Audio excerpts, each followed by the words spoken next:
بسم الله الرحمن الرحيم.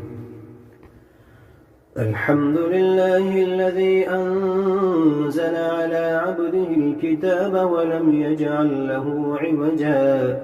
قيما لينذر بأسا شديدا من لدنه ويبشر المؤمنين الذين يعملون الصالحات أن لهم أجرا حسنا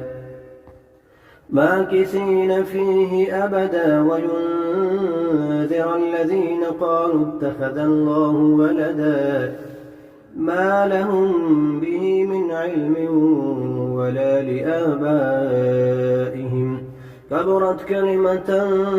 تخرج من أفواههم إن يقولون إلا كذبا فلعلك باخع نفسك على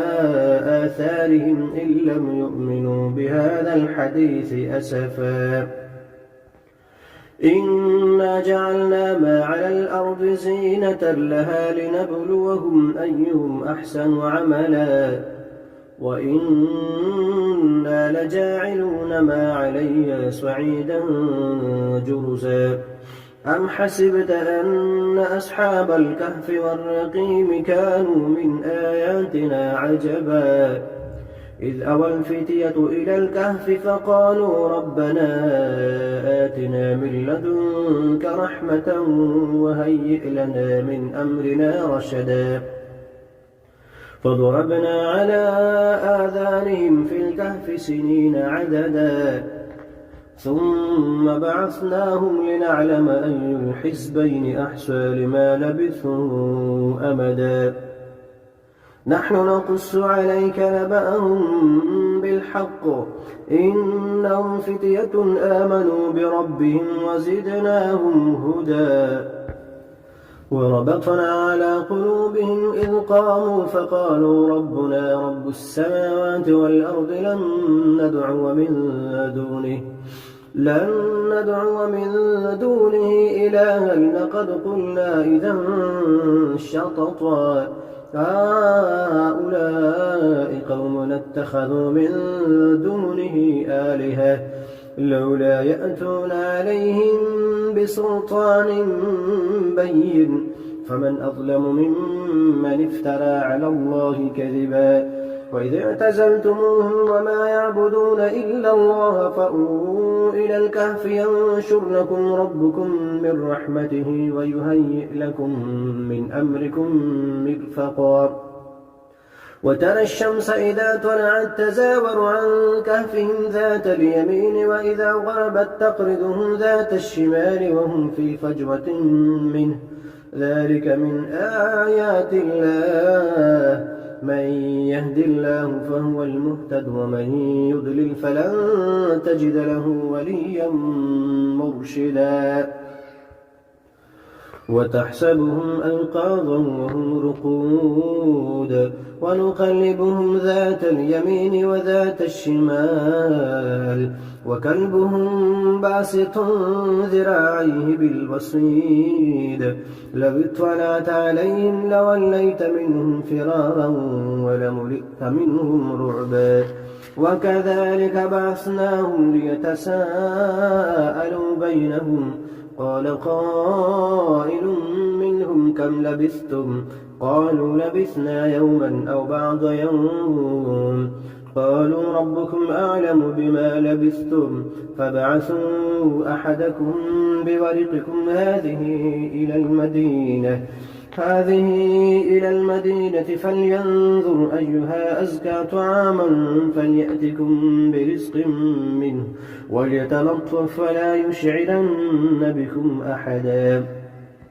إنهم إن يظهروا عليكم يرجموكم أو يعيدوكم في ملتهم ولن تفلحوا إذا أبدا وكذلك أعثرنا عليهم ليعلموا أن وعد الله حق وأن الساعة لا ريب فيها إذ يتنازعون بينهم أمرهم فقالوا بنوا عليهم بنيانا ربهم أعلم بهم قال الذين غلبوا على أمرهم لنتخذن عليهم مسجدا سيقولون ثلاثة رابعهم كلبهم ويقولون خمسة سادسهم كلبهم رجما بالغيب ويقولون سبعة وثامنهم كلبهم قل ربي أعلم بعدتهم ما يعلمهم إلا قليل فلا تمار فيهم إلا مراء ظاهرا ولا تستفت فيهم منهم أحدا ولا تقولن لشيء إني فاعل ذلك غدا إلا أن يشاء الله واذكر ربك إذا نسيت وقل عسى أن يهديني ربي لأقرب من هذا رشدا ولبثوا في كهفهم 300 سنين وازدادوا 9 قل الله أعلم بما لبثوا له غيب السماوات والأرض أبصر به وأسمع ما لهم من دونه من ولي ولا يشرك في حكمه أحدا واتل ما أوحي إليك من كتاب ربك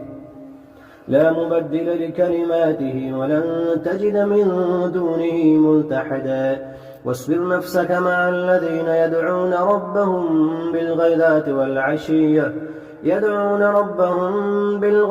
والعشي يريدون وجهه ولا تعد عيناك عنهم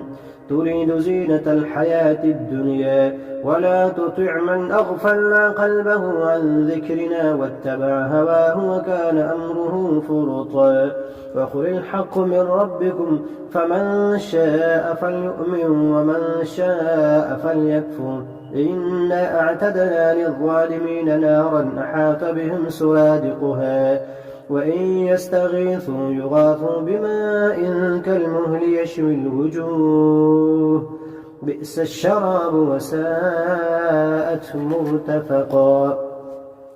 إن الذين آمنوا وعملوا الصالحات إنا لا نضيع أجر من أحسن عملا أولئك لهم جنات عدن تجري من تحتهم الأنهار يحلون فيها من أسابر من ذهب ويلبسون ثيابا خضرا من سندس واستبرق متكئين فيها على الأرائك نعم الثواب وحسنت مرتفقا واضرب لهم مثلا رجلين جعلنا لأحدهما جنتين من أعناب وحففناهما بنخل وجعلنا بينهما زرعا كلتا الجنتين آتت أكلها ولم تظلم منه شيئا وفجرنا خلالهما نهرا وكان له ثمر فقال لصاحبه وهو يحاوره أنا أكثر منك مالا وأعز نفرا ودخل جنته وهو ظالم لنفسه قال ما أظن أن تبيد هذه أبدا وما أظن الساعة قائمة ولئن رددت إلى ربي لأجدن خيرا منها منقلبا قال له صاحبه وهو يحاوره أكفرت بالذي خلقك من تراب ثم من نطفة ثم سواك رجلا لكن هو الله ربي ولا أشرك بربي أحدا ولولا إذ دخلت جنتك قلت ما شاء الله لا قوة إلا بالله إن ترني أنا أقل منك مالا وولدا فعسى ربي أن يؤتيني خيرا من جنتك ويرسل عليها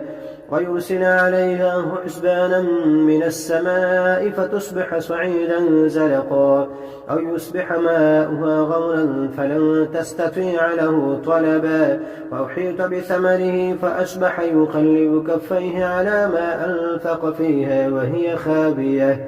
وهي خابية على عروشها ويقول يا ليتني لم أشرك بربي أحدا ولم تكن له فئة ينصرونه من دون الله وما كان منتصرا هنالك الولاية لله الحق هو خير ثوابا وخير عقبا واضرب لهم مثل الحياة الدنيا كماء إن أنزلناه من السماء فاختلط به نبات الأرض فأصبح هشيما تذروه الرياح وكان الله على كل شيء مقتدرا المال والبنون زينة الحياة الدنيا والباقيات الصالحات خير عند ربك ثوابا وخير أملا ويوم نسير الجبال وترى الأرض بارزة وحشرناهم فلم نغادر منهم أحدا وعرضوا على ربك صفا لقد جئتمونا كما خلقناكم أول مرة بل زعمتم أن لن نجعل لكم موعدا ووضع الكتاب فترى المجرمين مشفقين مما فيه ويقولون يا ويلتنا ما لهذا الكتاب لا يغادر صغيرة ولا كبيرة إلا أحصاها ووجدوا ما عملوا حاضرا ولا يظلم ربك أحدا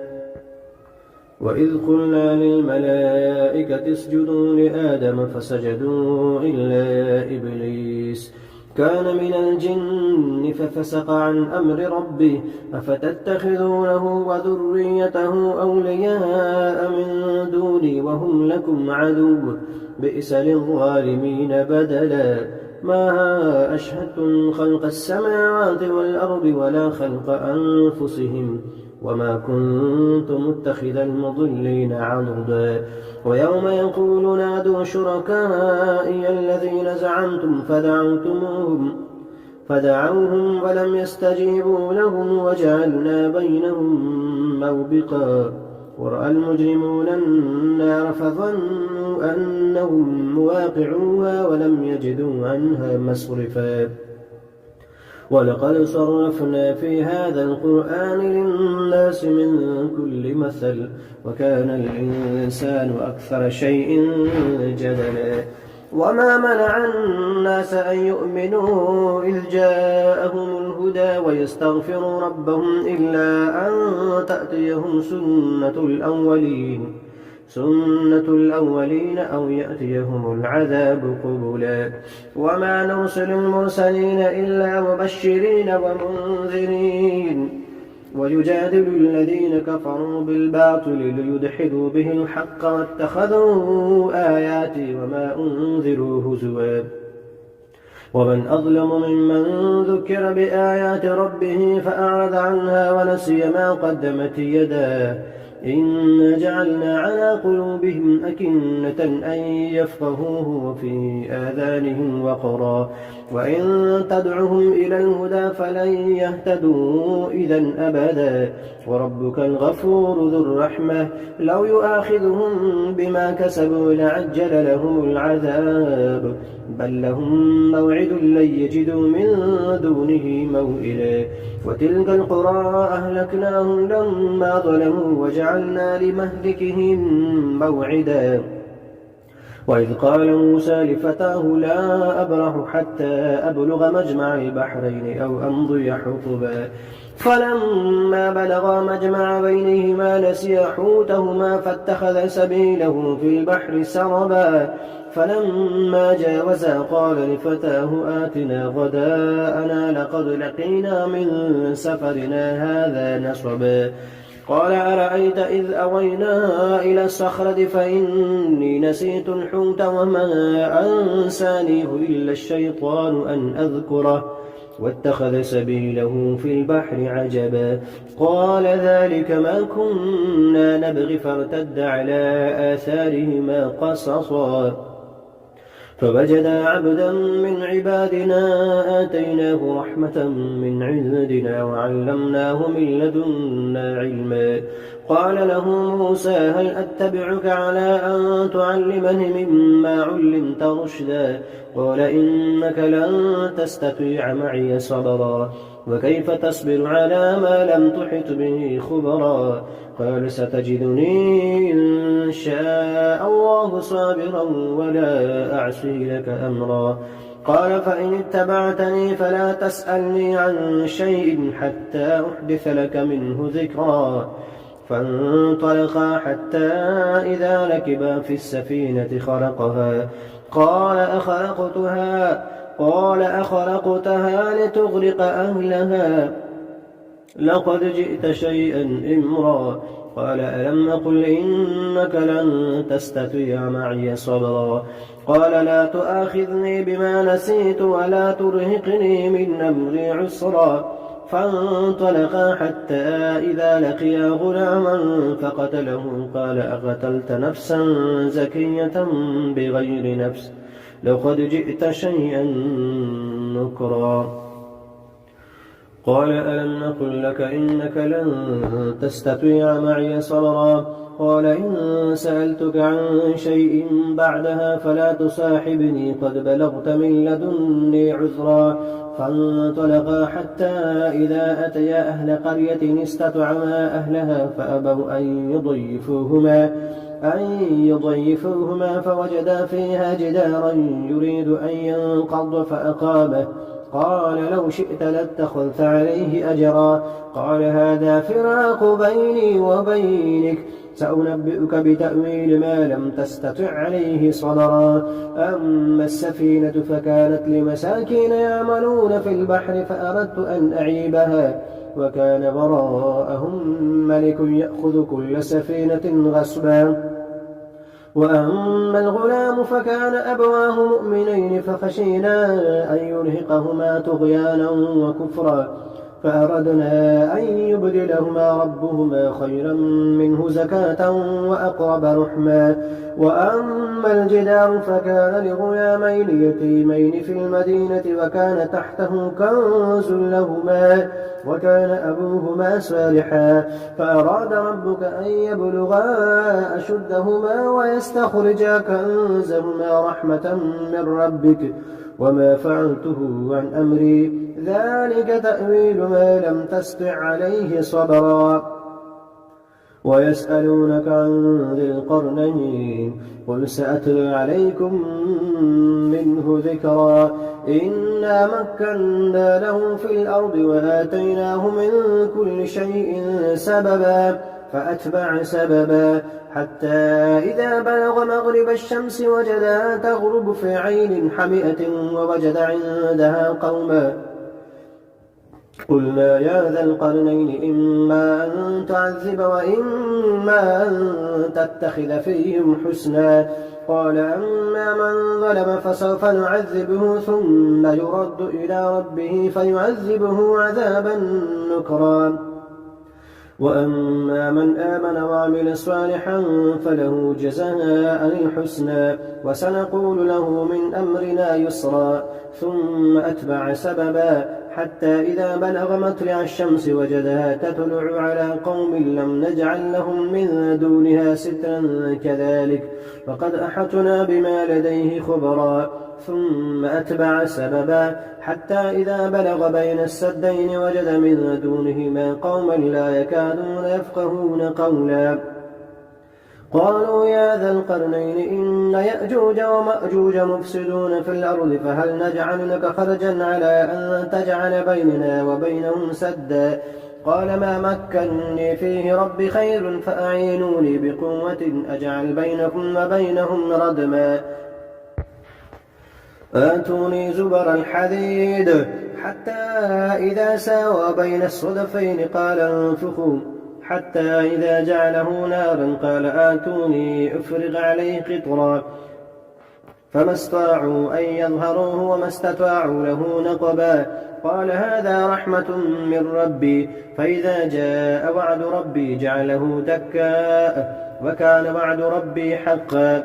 وتركنا بعضهم يومئذ يموج في بعض ونفخ في السور فجمعناهم جمعا وعرضنا جهنم يومئذ للكافرين عرضا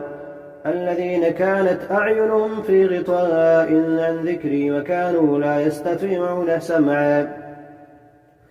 أفحسب الذين كفروا أن يتخذوا عبادي من دوني أولياء إنا أعتدنا للكافرين نزلا قل هل ننبئكم بالأخسرين أعمالا الذين ضل سعيهم في الحياة الدنيا وهم يحسبون أنهم يحسنون صنعا أولئك الذين كفروا بآيات ربهم ولقائه فحبطت أعمالهم فلا نقيم لهم يوم القيامة وزنا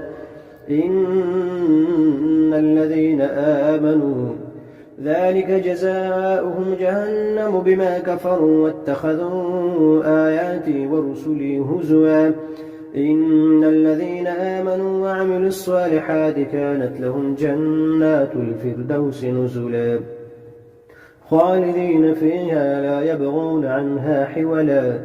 قل لو كان البحر مدادا لكلمات ربي لنفد البحر قبل أن تنفد كلمات ربي ولو جئنا بمثله مددا قل إنما أنا بشر مثلكم يوحى إلي أنما إلهكم إله واحد فمن كان يرجو لقاء ربه فليعمل عملا صالحا ولا يشرك بعبادة ربه أحدا.